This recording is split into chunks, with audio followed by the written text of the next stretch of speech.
د نیوز پری چینل لیدونکو سلام، وخت مو په خیر. ستړي مشئ په موکړی تازه لاندو مهمو خبرونو ته. جان کیربي وایي په دې پوهیږو پاکستان کې د ترهګرو مرکزونه افغانستان کې د جګړو لامل دي. امریکا منلې چې د پاکستاني حکومت تر کنټرول لاندې سیمو کې د ترهګرو ډلو او طالبانو امن مرکزونه فعال دي.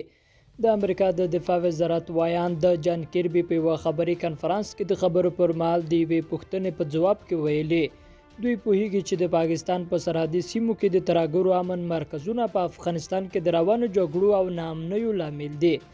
د په وینا داسې هم نه دي چې په دې اړه له پاکستان سره خبرې نه کوي، خو دغه هیواد ته یې واضحه کړې چې یاد مرکزونه د افغانستان او پاکستان په ګډون د ټولو سیمې لپاره خطرناک دي. جان کیربي وایي له پاکستان سره د یادو مرکزونو پر له منځه وړلو پر خبرو بوخت دي. کیربي په دې اړه لا ډېر جزئیات نه دي ورکړي، خو تر دې وړاندې هم نړیوالو رسنیو او د چارو څارونکو په ځلونو ویلي چې پاکستان په افغانستان کې نیابتي جګړه روانه کړې ده او په دغه هیواد کې له امنو مرکزونو وسلوال راځي او په افغانستان کې په ورانکارو او خونړیو جګړو کې ونډه اخلي.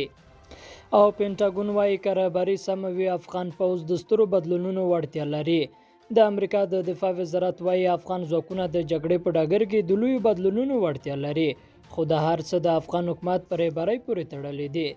د پینټاګون وایاند جان کیربي په یوه خبري کنفرانس کې د خبرو پر مهال ویلي چې دوی له افغان ځواکونو هوایي ملاتړ ته ادامه ورکوي، خو بیا هم افغان ځواکونه پیاوړي دي او د جګړې په ډګر کې لوی بدلونونه راوستلی شي.